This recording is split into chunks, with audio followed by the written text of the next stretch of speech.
You've been told that power is earned through confrontation, that if someone challenges you, you face them head-on, crush them, and prove your dominance. That if you want to win, you must fight. But that's the thinking of amateurs. True power rarely reveals itself in the chaos of battle. The most feared victories are not won with swords, or shouts, or visible force. They are won in silence, in shadows, and without a single strike being thrown. Destruction doesn't always roar. It doesn't need fire or blood. It doesn't require public humiliation or explosive scandals. Sometimes, the most devastating form of winning is the one no one can see. Not because it's hidden, but because it's so precise that people mistake it for inevitability. That's what Machiavelli understood better than any man of his time, that the most complete victory comes not from overpowering your enemy, but from letting them dismantle themselves while you remain untouchable. You don't attack their walls. You invite them to climb higher on their own ladder. You don't push them into the abyss. You let them dance closer to the edge until gravity takes over. And by the time they realize what's happening, it's already too late. This isn't war. This is art. And the first rule of this art is simple. If you must win, win without a fight. Why does this matter? Because the moment you fight on someone else's terms, you've already conceded the most important ground, control.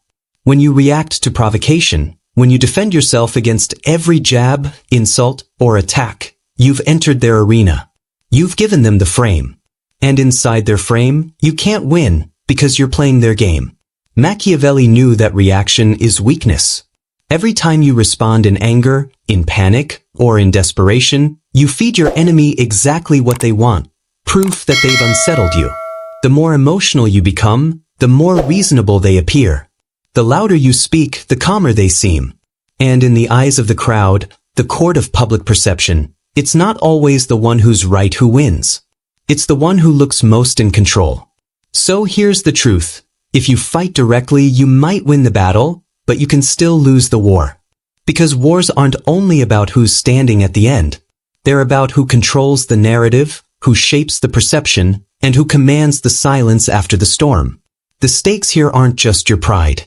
They're your credibility, your authority, your reputation. And once you lose those, you don't just lose the fight. You lose your influence entirely. If you want to be truly untouchable, you need a different playbook. One designed not for fighters, but for rulers. Not for warriors, but for architects of power. And the first weapon in that playbook is stillness. Weapon 1. Stillness as dominance. Stillness is not passivity. Stillness is not weakness. Stillness is a form of dominance so unsettling that it turns even the most aggressive enemy into a flailing child. It's the silence that follows an insult, the calm that meets a storm. When someone attacks you, they expect noise, a retort, a defense, a counter. They want to see the fire in your eyes, the crack in your composure. They want to know they've landed a hit. When you give them nothing, you deny them oxygen. Their flames die out, not with water, but with suffocation. Picture this. Someone insults you in front of others. The instinct is to hit back, to defend yourself, to correct the record, to prove them wrong. But the Machiavellian move? You don't flinch. You don't rush to speak. You don't even let your expression change. You simply pause. Look at them, not with anger or surprise, but with the detached curiosity of a scientist observing a specimen. Then, after letting the silence hang just long enough for the tension to thicken, you shift your gaze to someone else and continue speaking as if they hadn't said a word. You have just reframed the entire room. The audience expected a battle. Instead, they witnessed a non-event. And the signal you've sent is clear. You are not important enough to disturb my peace. Most people think power is shown through loudness, through the ability to overpower a room. But stillness is louder than any outburst, because it forces others to confront their own behavior without distraction. When you stay calm, they start to look unbalanced. When you speak slowly, they start to stutter. When you refuse to rise to their bait, the bait starts to rot in their hands. And here's the beauty of stillness. It's not just about the moment. It's about the ripple effect. Your silence lingers in their mind longer than any insult you could throw back. They replay the moment, wondering why you didn't respond, why you didn't defend yourself, why you didn't even seem bothered. That uncertainty gnaws at them, driving them to overcompensate, and the more they overcompensate, the more unstable they look to everyone else. Stillness isn't a lack of action. It's the most calculated action you can take. It tells the crowd, I am in control here. And control is the foundation of all Machiavellian victory. Weapon 2. Starving their need for attention. Your enemies don't always want to beat you. In fact, more often than not, they don't even have the capacity to. What they truly want is your energy, your reaction, your focus, your name leaving your lips. That's their fuel. Without it, they are nothing. Machiavelli understood that attention is one of the purest forms of leverage. People will fight for it harder than for money, harder than for love, harder than for truth. It is the currency of influence, and when someone directs their attacks at you, it's rarely about the attack itself. It's about siphoning your presence. They want to attach themselves to you because they can't stand on their own. When you respond to them, even to defend yourself, you validate their existence in the public sphere. You give them weight. You make them relevant. And relevance, even born of conflict, is still a gift. That is why the second weapon in the Machiavellian playbook is starvation. You remove the air from the room. You give them nothing to breathe, nothing to feed on, nothing to grow from. You do this not with obvious hostility, no grand statements, no public declarations, no, I'm ignoring them, speeches. That's still acknowledgement, and acknowledgement is food. You do it with surgical subtraction. You stop mentioning their name. You withdraw your approval. You don't invite them into spaces where decisions are made. You quietly stop sending them information, updates, or opportunities. You make their existence less and less relevant to the ecosystem you control, until they are a ghost haunting a place they no longer have access to. And here's the most devastating part. You move forward without them, publicly and powerfully. You keep building. You keep creating. You keep making moves so visible and undeniable that the gap between your momentum and their stagnation becomes impossible to ignore. This forces them into desperation. They will try harder to provoke you. They will raise their voice, become more aggressive, more dramatic. They might even start lying outright in hopes of getting a reaction. But the beauty of starvation is that the hungrier they get, the more foolish they look. The crowd begins to notice. They see someone obsessing over you while you act as though that person barely exists. They hear the accusations and then watch your calm, forward motion. They start to ask themselves, why is this person so focused on someone who won't even engage? That doubt is poison. And in Machiavellian terms, doubt is decay. Once someone's image begins to decay, every word they speak becomes less believable. Their energy starts to look unstable. Their obsession starts to look like insecurity. And eventually, the people who once listened to them stop caring altogether. That's when you've truly won. Not when you've silenced them, but when the world stops listening. Machiavelli didn't waste time destroying people head-on. He knew the smarter move was to make them irrelevant by contrast. Because once irrelevance sets in, it's irreversible. You can recover from defeat, from scandal, even from betrayal. But you can't recover from the world deciding you no longer matter. And the only way to make that happen is to give them nothing. No energy. No space. No fuel. They will wither on their own, while you rise higher than they can follow. Weapon 3. Exposure through contrast. Starvation leaves your enemies gasping for relevance. But sometimes, they will try a different tactic, one designed to bypass your silence. They won't come at you with loud accusations or public insults. Instead, they'll work in whispers, in private rooms, in the soft, poisonous language of rumor. They will frame your actions as selfish. They will paint your success as undeserved. They will tell others that your intentions are toxic, your methods manipulative, your character rotten beneath the surface. They'll do this not in public debates where you can answer, but in quiet conversations where you can't. This is where most people make their fatal mistake. They try to defend themselves to everyone. They start explaining their side of the story. They go from person to person trying to set the record straight. And in doing so, they confirm the rumor's existence. They give it legs. They spread it further. Machiavelli would never do this. He understood that the more you explain yourself, the more you look guilty. That if you must prove your integrity with words, you've already lost the perception battle. So what do you do instead? You expose them, not with counter-accusations, but with living proof. You let the contrast between their story and your presence dismantle them in real time. If they say you're arrogant, you appear calm, generous, thoughtful. If they say you're incompetent, you deliver results so precise, so undeniable, that their words look absurd. If they say you're manipulative, you operate with clarity and consistency in public. You never name them. You never reference their claims. You simply embody the opposite so clearly that everyone begins to notice the gap between the story being told and the reality they can see with their own eyes. This is the collapse. The moment the accuser becomes the liar, and they did it to themselves. Because here's the Machiavellian truth. People believe what they see far more than what they hear. If your enemies tell one story, but your daily presence tells another, the audience will stop listening to them. Not because you silenced them, but because you made them irrelevant by comparison. This strategy works on imitators too. Those who try to steal your voice, your style, your moves. Many see imitation as flattery. Machiavelli saw it as a trap, but not for you. For them. Because the moment they start copying you, they've admitted you are the blueprint. They've confessed, without words, that your originality outshines anything they can build on their own. And once they've tied their identity to yours, they become dependent on your moves to survive. The solution? You evolve faster than they can imitate.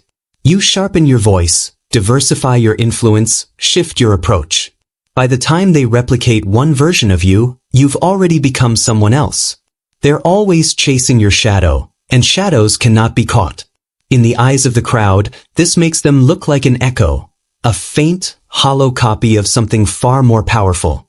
And there is nothing more humiliating than being seen as second best in a game you tried to win. The same principle destroys the arrogant. Those who look down on you, dismiss you, or assume you will never rise to their level. You don't challenge them directly. You don't beg for their acknowledgement. You simply build a better throne. And when the applause shifts away from theirs and toward yours, when their voice no longer commands the same respect, their pride begins to corrode from the inside. They don't know how to exist without superiority, and now they have none. This is exposure through contrast. You don't destroy their reputation by attacking it. You destroy it by standing so far above it that the world can't help but see the difference. Weapon 4. Frame control and existential defeat. Most people think power is about winning battles. Machiavelli knew better. Battles are noisy, costly, and temporary. A battle is over when someone surrenders. A frame lasts until it's replaced, and when you control the frame, you never have to fight at all. So, what is a frame? It's the unspoken truth everyone assumes about you before you even open your mouth.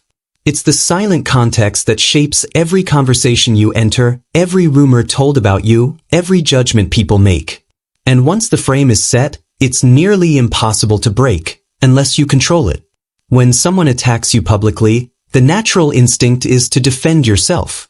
But the moment you defend yourself, you've stepped into their frame. You've accepted that they have the authority to define you, and now you're operating inside their definition. Machiavelli's move is different. He refuses the frame entirely. He behaves as if the attack never happened. His tone stays steady. His movements remain deliberate. His focus is on building, not battling. And slowly the perception shifts. The attacker begins to look unstable for even mentioning your name. The silence forces people to ask, why are they so obsessed with someone who doesn't engage? And as that question spreads, the attacker's credibility begins to bleed out in public. But Machiavellian frame control goes even deeper. The goal isn't just to make them look wrong, it's to make them look irrelevant. It's not enough for people to stop believing them, you want people to stop thinking of them at all. Here's how you do it. You remove them from your story entirely. You stop speaking of them as a rival or an enemy. In fact, if their name comes up, you speak with a casual disinterest that cuts deeper than any insult. Oh, I haven't thought about them in a while. Hope they're doing well. Not sure what they've been up to. No bitterness. No sarcasm.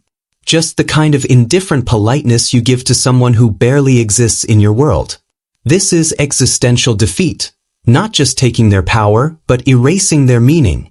You make them realize that all their energy, all their plotting, all their attempts to undermine you, didn't even make the final cut in your life.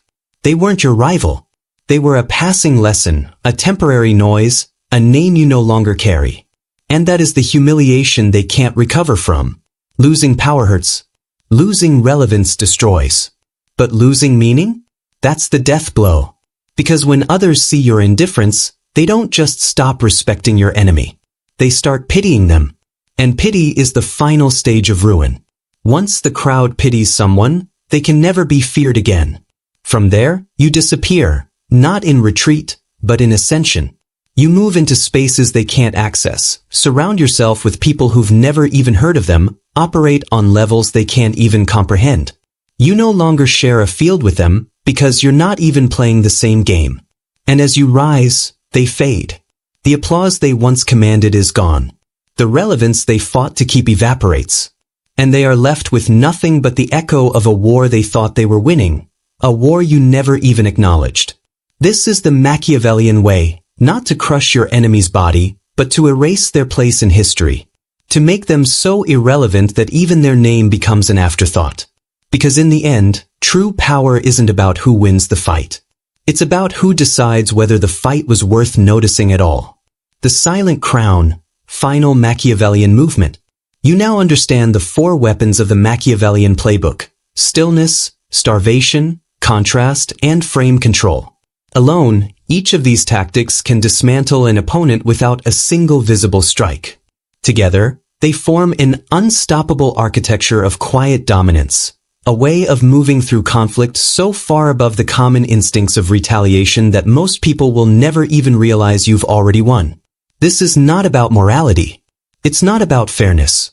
It's about reality, the reality that perception is power, and those who master perception never need to shout, fight, or explain. They simply exist in a way that bends the story in their favor.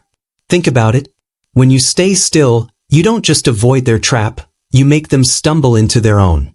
When you starve them, you don't just ignore them, you make the silence louder than their screams. When you expose them through contrast, you don't just defend your name, you make their attacks look like proof of your superiority. When you control the frame, you don't just win, you erase the very memory of the battle. Machiavelli understood that the most dangerous enemies are not the loud ones, but the ones who can move without friction, the ones who advance without leaving fingerprints. Because when you win without fighting, there is no backlash to manage, no wound to heal, no evidence for others to rally against. History remembers men like this not as warriors, but as inevitabilities. They didn't climb to the top by pushing others down. They simply kept ascending until there was no one left beside them. Your enemies will never tell you this, but their greatest fear isn't losing to you in public. It's being forgotten by you in private. It's the realization that they could burn every bridge toward you and still not block your path, because you've already moved to a place where their bridges don't lead. That is the essence of winning without a fight. Your enemies are left holding weapons that no longer matter, standing on battlefields you abandoned long ago. And here's the ultimate twist. When you master this, you won't just win against those who attack you, you'll prevent attacks altogether. The very aura of untouchability you build will make others think twice before challenging you. Not because they fear being defeated, but because they fear being made irrelevant. Because in the end, the greatest humiliation is not being destroyed. It's realizing you were never even a factor in the game. That is the silent crown, the power Machiavelli carried, the power you can carry. Not by drawing swords, but by mastering the space between movements. Not by striking, but by letting others collapse into the emptiness you leave for them. Stillness, starvation, contrast, frame control. These are not just tactics. They are the architecture of a life that cannot be shaken. And if you build it well enough, you won't just win without fighting. You'll live without rivals. Machiavelli himself saw this truth play out in the courts of Renaissance Italy, where open warfare was often less effective than political starvation. City-states didn't just crush their rivals with armies. They cut them off from trade routes, isolated their ambassadors, and blocked their access to allies. The target would eventually crumble, not from a single decisive battle, but from a slow erosion of influence. The same principle works in every age. In politics, the most devastating defeats are rarely election losses. They're the moments when the public forgets your name. In business, the fiercest competition isn't between two companies in open war. It's when one quietly dominates so completely that the other is no longer considered relevant to the market. In personal relationships, the deepest revenge isn't delivered in an argument. It's the moment someone realizes you've stopped thinking about them entirely. Psychology calls this social exclusion, and it is one of the most painful human experiences. Humans are wired to seek belonging and recognition. When you remove these without explanation, the mind spirals into self-doubt, replaying every interaction in search of answers. The victim tries harder to be noticed, which only makes their desperation more visible, and the spiral deepens. Machiavelli didn't have a scientific term for this, but he mastered it instinctively. Let them chase your shadow until they collapse from exhaustion. The beauty of this method is that it doesn't just win against one enemy. It builds an aura, a quiet, almost invisible layer of authority around you. When others see how your past enemies vanished without you ever lifting a sword, they hesitate to make the first move. Because no one wants to be the next ghost. And here lies the final Machiavellian truth. You don't have to defend yourself when your history defends you. You don't have to intimidate when your presence alone warns them that crossing you leads nowhere good. Machiavelli would tell you that winning without a fight is not about mercy. Mercy leaves the enemy standing, plotting their return. This is about finality, an ending so absolute that there is no return, because there's no longer a place for them to return to. If you can master this, you will live in a different reality. While others are burning energy in petty skirmishes, you will be moving quietly, building unshakable foundations, and turning every attempted attack into another brick in your fortress. Your enemies won't just lose to you, they'll erase themselves trying to reach you. And when they're gone, when the noise fades, when the air clears, you'll still be there, not because you fought harder, but because you never needed to fight at all.